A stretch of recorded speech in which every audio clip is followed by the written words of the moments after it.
Salut!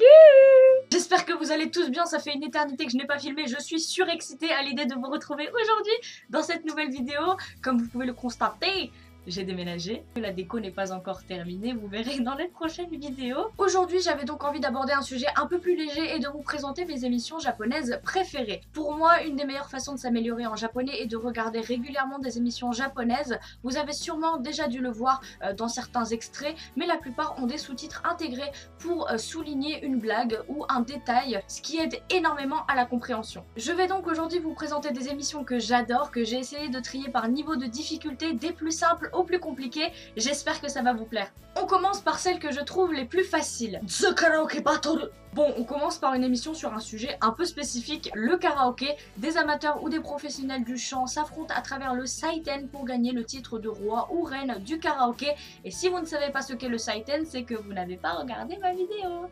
C'est une émission intéressante si vous aimez le chant ou la musique, car vous y découvrirez de nombreux talents et surtout de nombreux titres d'artistes populaires japonais. Elle est assez facile à comprendre car il n'y a que les commentaires des invités à décrypter. Ningen Kansatsu Variety Monitoring. J'ai décidé de dire tous les titres comme ça. J'en ai déjà parlé dans quelques vidéos, c'est une émission de caméra cachée. Alors je sais, caméra cachée ça me donne pas très envie, mais je vous jure que l'inventivité des sujets va vous faire passer un très bon moment. Par exemple, s'il existait une machine qui vous permettrait de comprendre votre enfant en bas âge, le croiriez-vous? Ou comment réagirait votre mari ou femme si vous lui appreniez que vous êtes l'ami d'enfance d'une très grande célébrité du Japon? Comme c'est une émission très visuelle qui se base sur la réaction des gens, il est facile de comprendre de quoi elle traite à chaque fois. Nandemo World Ranking Nepto Imoto Sekai Bansuke. C'est une émission avec des invités d'origine étrangère qui parlent de faits divers ou d'anecdotes sur leur propre pays en japonais avec un système de classement. C'est très intéressant notamment parce que vous pouvez découvrir beaucoup de choses sur les autres cultures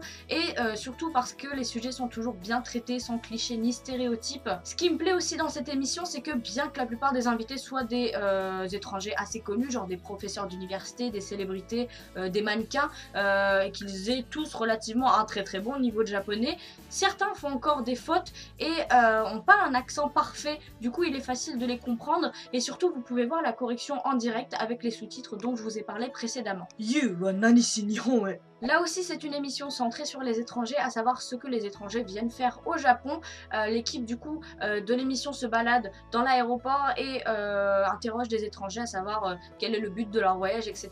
Et s'ils trouvent quelqu'un avec un sujet intéressant, le suivent durant son petit périple. C'est un programme que j'adore vraiment parce qu'il nous en apprend énormément sur la culture japonaise à travers des personnes vraiment passionnées. C'est relativement simple au niveau de la compréhension, du coup je vous la conseille vivement. On passe aux émissions que j'ai classées dans le niveau intermédiaire. J'en ai déjà parlé aussi, c'est une émission de variété et de voyage qui est vraiment comique. Elle est composée de plusieurs rubriques, comme par exemple celle avec Imoto Ayako qui part à l'autre bout du monde voir par exemple des trucs insolites, mettre sa tête dans la gueule d'un alligator ou tenter de voir le plus beau coucher de soleil du monde. Ou encore QYouTube qui est une rubrique où Nakaoka Soichi en fait essaye de reproduire les vidéos virales publiées sur YouTube du monde entier et il se plante souvent. Mais celle que je préfère est celle avec Degawa Tetsuro, donc Degawa English, où ils emmènent ce monsieur dans des pays anglophones pour lui faire relever des défis alors qu'il ne parle pas du tout anglais.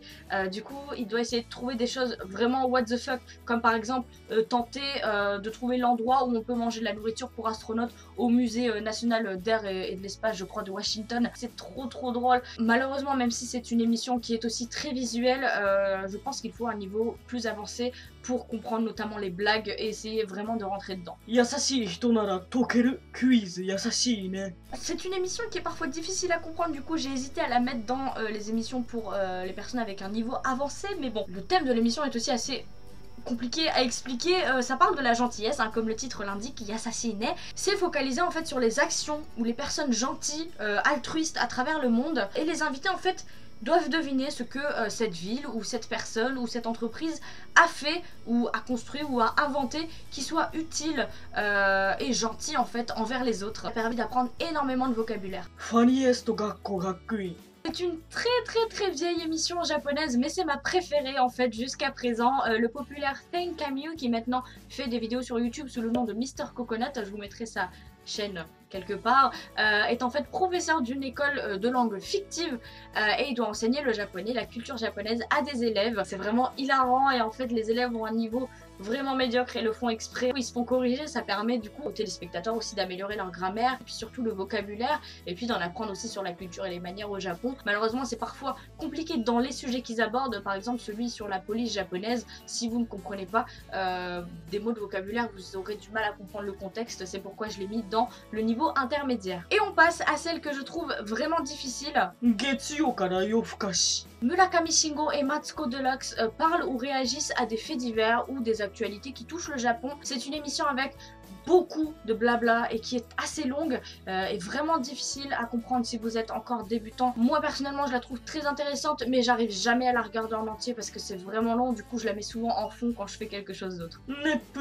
C'est un programme qui mélange les concepts d'émissions de variété et de jeux télévisés. Les invités sont divisés en 2 équipes où ils doivent s'affronter à travers des questions et il y a une rubrique vraiment intéressante qui est celle de Hayashi Sensei où ils doivent deviner en fait les lectures des idéogrammes, donc ça vous permet de réviser vos kanji en même temps.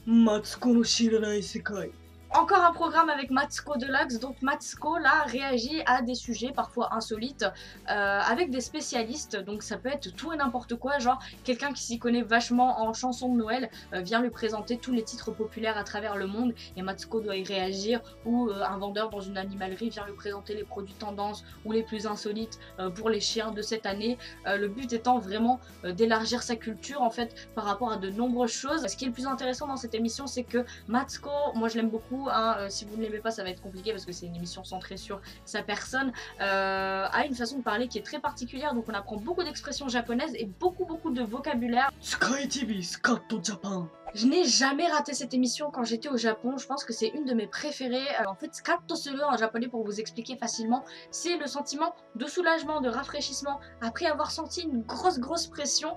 Cette émission en fait narre avec de faux acteurs des anecdotes qui sont arrivés dans la vie des téléspectateurs et les invités réagissent à cette histoire et expliquent leur ressenti et aussi s'il leur est déjà arrivé quelque chose de similaire, etc. Quiz presento variety Q-sama.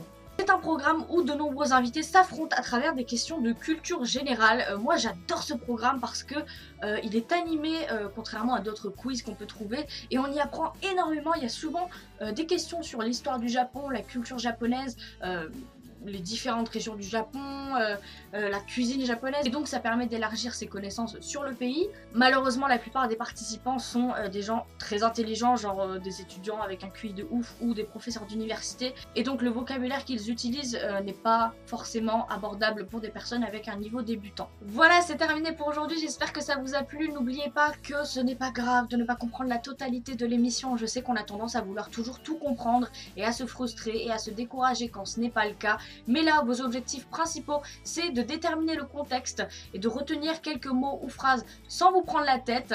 Vous pouvez trouver la plupart de ces émissions sur cette plateforme. N'hésitez pas à aller les découvrir et à me dire celles qui vous ont plu. On se dit à bientôt. Je me suis cramé le doigt en faisant la cuisine. Super.